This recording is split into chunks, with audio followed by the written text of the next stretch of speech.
La seconde partie du TP1 est de modéliser le comportement optique d'un œil à l'aide d'une maquette d'un œil réduit.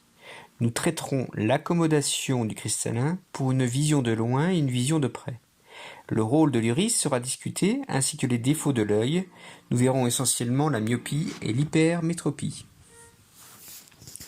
L'œil réel est constitué d'une pupille d'ouverture variable, d'un cristallin dont la forme est elle aussi variable. L'image sera considérée comme nette si elle se forme sur la rétine. Expérimentalement, vous disposerez d'un œil réduit. Le diaphragme est l'équivalent de l'iris, la lentille convergente simule le cristallin, l'écran modélise la rétine. D'un point de vue matériel, vous disposez d'une lampe qui vous servira de source lumineuse et d'une lettre F transparente et fixe qui fait office d'objet optique. L'œil réduit est placé sur un banc optique. Vous pourrez varier la distance de l'œil à l'objet en glissant l'œil réduit le long du banc. Vous pourrez ouvrir ou fermer le diaphragme devant la lentille. La lentille est souple et remplie totalement par de l'eau. L'augmentation du volume d'eau dans la lentille peut déformer celle-ci et donc la vergence. Le volume d'eau dans la lentille est contrôlé par le volume de la seringue. Un volume grand de 50 ml correspond à une lentille plate et le volume le plus faible de 35 ml au maximum d'accommodation. La lentille est alors bombée au maximum. On s'intéresse d'abord à la vision de loin. À partir de la relation de conjugaison, vous allez déterminer la vergence de la lentille. L'objet est placé ici en un point qu'on appelle le punctum remotum, PR. Pour un œil normal, c'est à l'infini. L'image est sur la rétine. La distance OR pour un œil normal est de 1,5 cm. On vous demande de mesurer expérimentalement la distance focale de votre œil réduit sans accommodation F' et d'en déduire la vergence VR.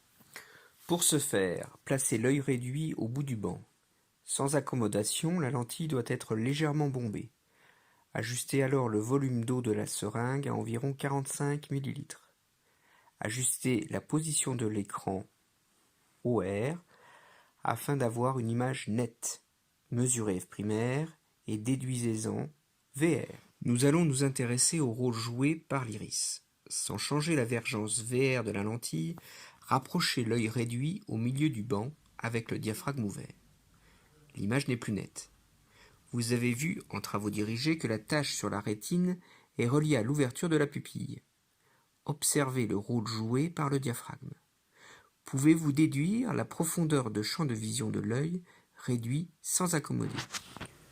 Intéressons-nous maintenant à la vision de près. Rapprochez encore l'œil réduit de l'objet. Il est maintenant nécessaire d'augmenter la vergence de l'œil à l'aide de la seringue.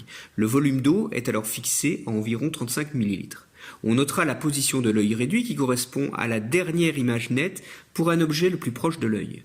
L'objet est alors au punctum proximum, PR. À partir de la relation de conjugaison de la lentille, déterminez la nouvelle vergence de la lentille que l'on notera VP, la vergence de près.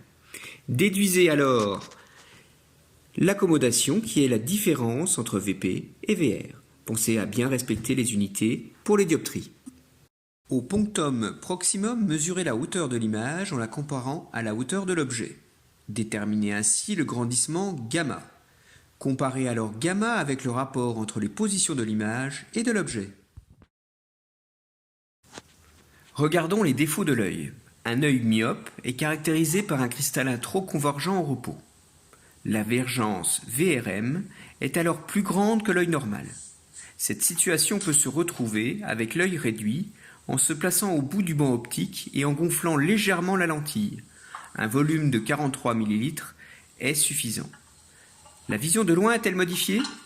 Quel est le nouveau? Pour corriger la vision de loin de l'œil myope, vous disposez de deux lentilles à placer devant le diaphragme. La bonne lentille est-elle convergente ou divergente? L'œil hypermétrope est à l'opposé du myope. Il n'est pas assez convergent au repos. Ce défaut peut se reproduire expérimentalement en diminuant le volume d'eau de la lentille avec un volume d'environ 47 ml dans la seringue pour une vision de loin. Ce défaut a-t-il des conséquences graves pour la vision de loin? Replacez ensuite l'œil pour que l'objet soit au punctum proximum, PP, de l'œil normal. Ajustez le volume de la seringue à 37 ml en réduisant légèrement son volume par rapport à la position du maximum d'accommodation. L'image est-elle nette sur l'écran? Pour corriger ce défaut, placez une lentille à votre disposition devant l'œil. Cette lentille de correction est-elle convergente ou divergente? À l'issue de ces 3/4 d'heure de manipulation, concluez sur les conditions de visibilité d'un objet pour un œil normal, myope, hypermétrope, et les corrections apportées à l'aide des lentilles appropriées.